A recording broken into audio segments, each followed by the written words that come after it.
This Mixed TV interview is supplied by Wholesale Supply Group. Visit us online at wholesalesupply.us. All right, good morning, everyone. I'm joined now by the Speaker of the State House of Representatives, Speaker Cameron Sexton. Speaker Sexton, good morning, sir. Good morning. How are you this morning?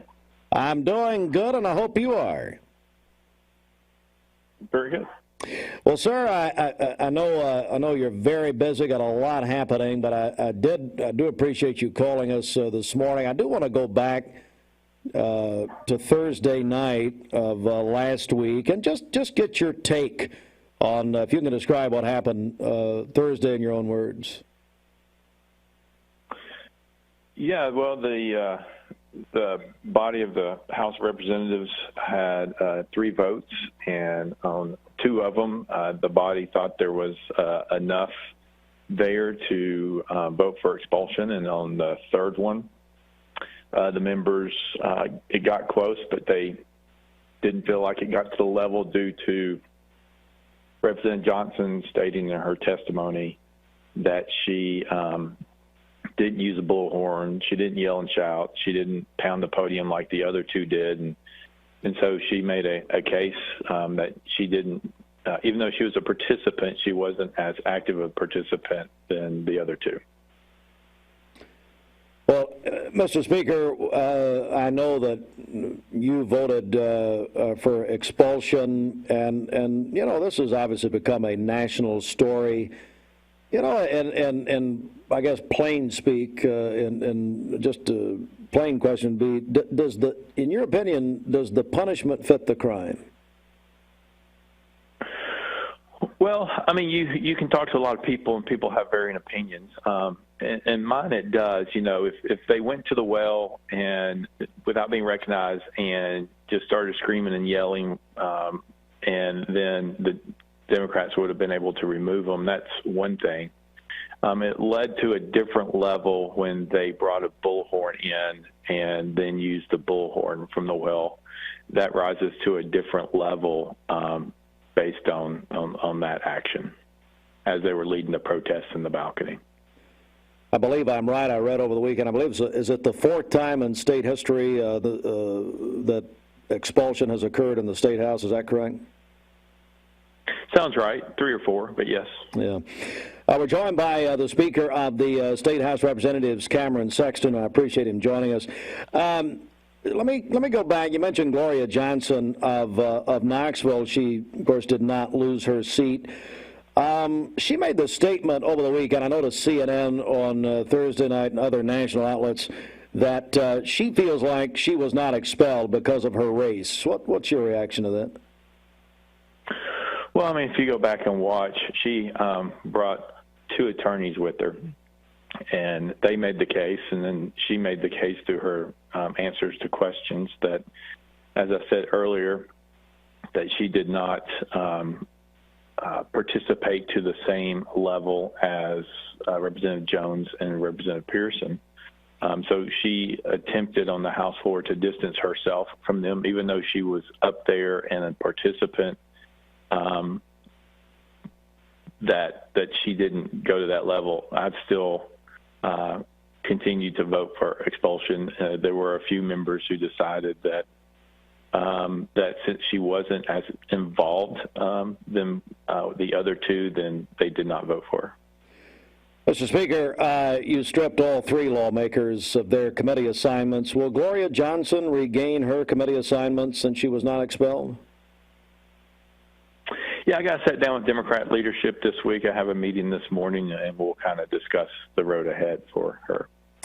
We're joined by the Speaker of the State House, Cameron Sexton, our local legislative delegation, including including Representatives Dan Howell and Kevin Raper will join us here in just a moment. So now, you know, we know the Nashville Metro City Council. Many of their members are saying that they will.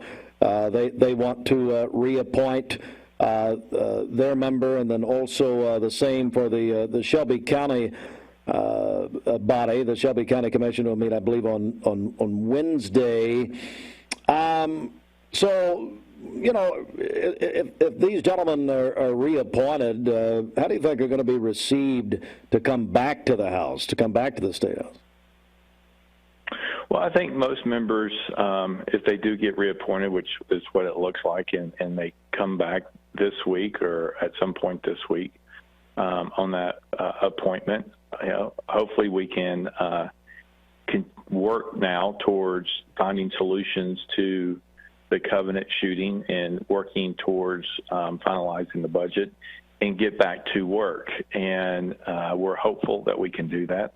I have a meeting this morning with both Republican and Democrat leadership and members to sit down and get back to a point like we have over our history of working together, especially since we have a couple of weeks left. I think everybody is ready to get back to working together the best we can to find solutions that will benefit Tennessee. Of course, Justin Jones of Nashville and Justin Pearson of Memphis. And let me, you know, maybe just a couple of more questions here. And I know you're extremely busy, Mr. Speaker. We're joined by Speaker of the House in Tennessee, Cameron Sexton. What if they protest again? Because, you know, to our understanding, lawmakers cannot by law be expelled for the same offense twice. What happens if they were to lead or to protest again? Well, once again, there's a difference between if you do something outside the chamber and outside the Capitol or somewhere else. That's not the protesting that any of us were talking about. But hopefully they will not do that again on the House floor. You know, there's no guarantees, but hopefully they won't. And hopefully when we sit down, and I sat down with Republican Democrat leadership today, that we can talk about how to continue to have the ability on the House floor to make sure that we're all following the same sets of rules and doing the same sets of things and working for the benefit of Tennessee. And so I think we can get there. I'm hopeful we can get there.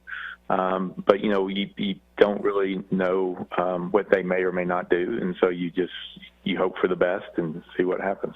Have you had any communication or contact with these gentlemen or Mrs. Gloria Johnson since all of this happened? No, I have not. Okay.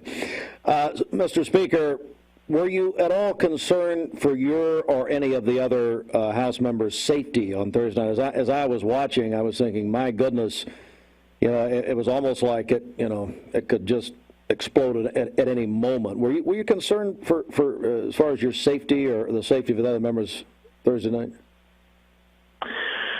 No, I don't think it got to that level. I mean, there were a lot of people outside the chamber that were yelling and screaming and protesting stuff. You can hear them on the tape when people are talking on the inside the chamber. But the inside the chamber, the people on the balconies, you know, there was very little disruptions from the balcony. And I think it was a very long day, and we made it through it. And then we'll hopefully this week get back to work and continue to do things to really focus on the 6 victims from the Covenant shooting and looking for solutions to solve those types of issues or limit those types of issues as we look forward to passing the budget here in a couple of weeks. Yeah, and Mr. Speaker, we had you on last Monday, and I do appreciate you joining us again today, but going back to the tragedy there at the Covenant School, if you can just mention a couple of your thoughts, and as far as solutions are concerned, if you can remind us of that. Well, you know, the governor proposed SROs in every public school in the state of Tennessee, which we know is a deterrent based on the things that we have heard from about her and her decisions on where to go. The governor also proposed some SRO funding for private schools, security upgrade enhancements for public and private schools, more double the funding for behavioral health and K-12 education to help the kids that are having issues. And then we're starting to look towards other things that we can do that are outside the school level. I think the first thing was focusing on inside the school and trying to get more resources and more things in there as we focus on outside. This female individual attended the school but had been a while, and so we're still trying to obtain information that she about her that hasn't been released that would help us make some decisions to look for solutions that would have limited her ability to do what she did. Speaker of the House of the State of Tennessee, Cameron Sexton. Mr. Speaker, thank you very much for joining us this morning. We really appreciate it. Thank you. Thank you, sir.